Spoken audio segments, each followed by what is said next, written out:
வாழை. இந்த படம் எடுக்கிறதுக்காண்டி தான் நான் சினிமாக்கே வந்திருக்கேன். இந்த கதைய வந்து மக்கள்ட்ட எப்படியாவது சொல்லிறணும். அப்படின்றதுக்காண்டி தான் நான் சினிமாக்கு வந்திருக்கேன்னு சொல்லிட்டு, மாரி செல்வராஜ் வந்து அவரோட நெறைய இன்டர்வியூஸ்ல வந்து சொல்லியிருக்காரு. அப்படி சொல்ல மட்டும் தான் செஞ்சிருக்காரான்னு கேட்டீங்கன்னா, பரியேறும் பெருமாள் படத்துல வாழை அப்படின்ற விஷயத்த வச்சு ரெஃபரன்ஸாவும் நெறைய சீன்ஸ் வச்சிருப்பாரு. பரியன் வந்து வாழைய சுமந்துட்டு போறதா இருக்கட்டும், வாழைத்தோப்புக்குள்ள நடக்கிற ஒரு ஃபைட்டா இருக்கட்டும், அதே மாரி பரியன ஒரு ரூம்ல வச்சு அடிப்பாங்க. அந்த ரூம்ல கூட பின்னாடி 2 வாழைத்தார் இருக்கும். இந்த மாரி வாழைன்ற விஷயம் வந்து மாரி செல்வராஜ் வாழ்க்கையில வந்து ஒரு தவிர்க்க முடியாத ஒரு விஷயமா இருக்கு. சிவனேந்தன் தான் அந்த படத்தோட ஹீரோ. சிவனேந்தன் வந்து ஒரு ஸ்கூல் படிக்கிற சின்ன பையன். அவன் வந்து தூங்கிட்டு இருக்கான். தூங்கிட்டு இருக்கப்ப அவங்க அக்கா வராங்க. அவங்க அக்கா வந்து அவன எழுப்பி விடுறாங்க. அப்ப வந்து அவன் என்ன சொல்றான்னா, "நான் தான் காய் சுமக்க வரலன்னு சொல்லிட்டேன்ல. நீ எதுக்கு என்னை எழுப்பி விடுற?" அப்படின்னு சொல்லிட்டு சொல்றான். அப்ப வந்து அவங்க அக்கா சொல்றாங்க, "இந்த மாரி இன்னைக்கு யாருமே காய் சுமக்க போகல. ஏன்னா ஊர்ல உள்ள ஒரு தாத்தா வந்து இறந்துட்டாரு."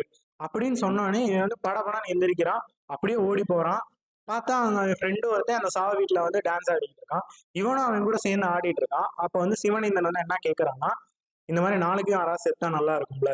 அப்படின்னு சொல்லிட்டு சொல்றான். சொல்றப்ப அவன் ஃப்ரெண்ட் வந்து கேட்கறான், "ஏன்டா அப்படி சொல்ற?" அப்படின்னு சொல்லிட்டு கேட்கறான். கேட்கறப்ப சிவனேந்தன் சொல்றான், "நாளைக்கும் யாராவது செத்துட்டாங்கன்னா நம்ம காய் சமைக்க போகணும்னு தேவையில்லைல." அப்படின்னு சொல்லிட்டு சிவனேந்தன் சொல்றான். இப்படிதான் அந்த கதை ஆரம்பிக்குது. இதுக்கப்புறம் சிவனேந்தனோட லைஃபா இருக்கட்டும், அந்த ஊர் மக்களோட லைஃபா இருக்கட்டும், அத பத்திலாம் பேசுற கதையா தான் வாழை இருக்கு. சிவனேந்தன் வந்து ஒரு கஷ்டப்படுற ஃபேமிலில இருக்கான். அவனுக்கு வந்து ஒரு அம்மா இருக்காங்க, ஒரு அக்கா இருக்காங்க. அவன் மத்த நாள் எல்லாமே ஸ்கூலுக்கு போறான். ஸ்கூலுக்கு போகாத நாள் எல்லாமே அவங்க அம்மா, அக்கா கூட சேர்ந்து காய் சமைக்கிறதுக்காண்டி போறான். இவன் வந்து ஸ்கூலுக்கு போறப்ப பாத்தீங்கன்னா, அவனுக்கு ஸ்கூல்ல வந்து ரொம்ப ரொம்ப பிடிச்ச டீச்சர் ஒருத்தவங்க இருக்காங்க. அத வந்து ஒரு கிரஷ் மாரி காமிக்கிறாங்க. ஆனா, அது எவ்வளோக்கு எவ்வளோ கன்வின்சிங்கா, எவ்வளோக்கு எவ்வளோ ஜென்யூனா அந்த ரிலேஷன்ஷிப்ப சொல்ல முடியுமோ, அவ்வளோக்கு அவ்வளோ ஜென்யூனா சொல்லியிருந்தாங்க. சிவனேந்தனுக்கு வந்து சேகர்ன்னு ஒரு ஃப்ரெண்ட் இருக்கான். சேகர் வந்து பாத்தீங்கன்னா, ஒரு கமல் ஃபேன். சிவனேந்தன் வந்து ரஜினி ஃபேன். இந்த கமல் ஃபேன், ரஜினி ஃபேன் அவங்க 2 பேத்துக்குள்ள கான்வர்சேஷன் இருக்குல்ல. அதெல்லாம் அந்த படத்துல ரொம்ப இன்ட்ரஸ்டிங்காவும் இருந்துச்சு. பயங்கர காமெடியாவும் இருந்துச்சு. அப்புறம் சிவனேந்தன் வந்து இந்த டீச்சர இம்ப்ரெஸ் பண்றதுக்காண்டி பண்ற விஷயமா இருக்கட்டும், அந்த டீச்சரோட கர்ச்சீஃப திருடுற விஷயமா இருக்கட்டும், இதெல்லாம் ரொம்ப அழகா அந்த படத்துல வந்து காமிச்சிருந்தாங்க. மாரி செல்வராஜன் நம்ம பார்த்தோம்னாலே, அவரோட படத்துல உள்ள மான்டேஜஸ் வந்து நம்ம ஒரு முக்கியமான விஷயமா சொல்லலாம். அவரோட மான்டேஜஸ்க்கு பின்னாடி எல்லாமே ஒரு ஒரு கதை இருக்கும். எப்பயுமே ஒரு கதை இருக்குன்னா, அந்த கதைய சுத்தி நார்மலா கேரக்டர்ஸ் பில்ட் பண்ணுவாங்க. ஆனா மாரி செல்வராஜ் வந்து என்ன பண்றாருன்னா, அந்த வேர்ல்டாவே கிரியேட் பண்றாரு. அந்த வேர்ல்டுக்குள்ள அந்த அனிமல்ஸ் எல்லாமே கொண்டு வராரு.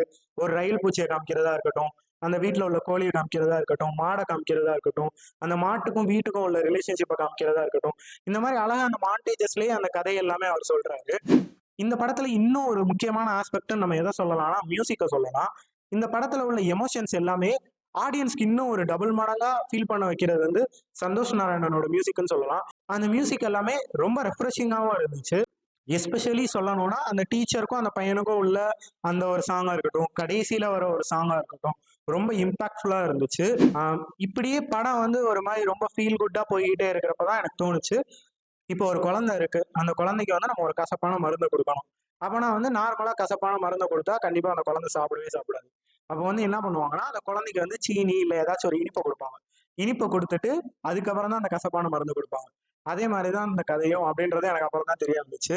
இந்த கதையோட கான்ஃப்ளிக்ட் எல்லாமே ஃபர்ஸ்ட் ஹாஃப்லயே சால்வ் ஆயிருந்தாலும், இந்த கதை வந்து ஆக்சுவலா மூவ் ஆன் ஆகி போகிறது வந்து பாத்தீங்கன்னா, இந்த கதையோட கிளைமாக்ஸ நோக்கி தான் மொத்த கதையுமே மூவ் ஆன் ஆகி போகுது. இந்த படத்துல கிளைமாக்ஸ்க்கு முன்னாடி ஒரு சீன் இருக்கும். அதுல வந்து சிவனேந்தன் வந்து என்ன பண்ணுவான்னா, மருதாணி இலை எல்லாமே பறிச்சு வச்சிருப்பான். அது வந்து அவங்க அக்காவுக்கு, அவங்க அக்காவோட லவ்வர் கலையரசனுக்கு, அப்புறம் அந்த டீச்சருக்கு இவங்க 3 பேத்துக்கும் போய் குடுத்திருப்பான். இந்த மருதாணிய வச்சு ஒரு கதை இருக்கும். அத வந்து நான் சொல்லி ஸ்பாயில் பண்ண விரும்பல. நீங்க வந்து படம் பார்க்குறப்ப அது வந்து அந்த இம்பாக்ட்ட வந்து உங்களால ஃபீல் பண்ண முடியும். இந்த படத்தோட எண்டிங்ல ஒரு ஷாட் வரும். அதுல வந்து ரூ. 1 காயின் வந்து அப்படியே தண்ணீல மிதந்து போய்க்கிட்டு இருக்கும். அப்பதான் நமக்கு தெரியும், இந்த ரூ. 1 மதிப்பு வந்து இவ்வளோ பெருசா அப்படின்றது.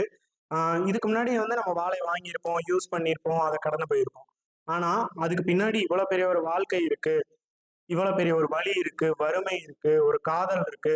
அப்படின்றத எவ்வளோக்கு எவ்வளோ ரியலிஸ்டிக்கா சொல்ல முடியுமோ, அவ்வளோக்கு அவ்வளோ ரியலிஸ்டிக்கா எடுத்திருக்காங்க. ஸ்க்ரீனுக்கும், ஆடியன்ஸ்க்கும் இடையில உள்ள அந்த ஒரு கோட்ட அழிச்சிட்டு மாரி செல்வராஜ் வந்து கதை சொல்லியிருக்காரு. இந்த படம் பார்க்குறப்ப எனக்கு என்ன தோணுச்சுன்னா, நம்ம வந்து ரொம்ப ஒரு குவாலிட்டியான லைஃப வந்து நம்ம வாழ்ந்துகிட்டு இருக்கோமோ! அப்படின்னு சொல்லிட்டு எனக்கு தோணுச்சு. ஆ இந்த இது வந்து 1995ல நடக்கிற மாரி அவங்க வந்து கதை எடுத்திருக்காங்க. ஆனா, இது வந்து இப்ப நடக்கிறது இல்லையா? அப்படின்னு கேட்டீங்கன்னா, இன்னமும் அந்த மாரி வறுமை காரணமா ஸ்கூலுக்கு போகாம, மாடு மேய்க்கிற பையன்லாம் இருக்க தான் செய்றாங்க. நம்மள்ட்ட வந்து ஒரு குவாலிட்டியான லைஃப் வந்து இருக்கு. அது வந்து நம்ம எதுவுமே கம்ப்ளைண்ட் பண்ணவே முடியாது. என்னைய பொறுத்தவரையும் வாழை அப்படின்றது ஒரு படம் கிடையாது. அது வந்து ஒரு வாழ்க்கை. இது வந்து படம் பார்த்த என்னோட வியூ. படம் யாராச்சும் பார்த்திருந்தீங்கன்னா, உங்களோட வியூஸ வந்து கமெண்ட்ல சொல்லுங்க. மறக்காமல் எங்கள் சேனலுக்கு சப்ஸ்கிரைப் பண்ணிடுங்க. எங்களோட இன்ஸ்டாகிராம் பேஜ் இருக்குது, அதை ஃபாலோ பண்ணிக்கோங்க.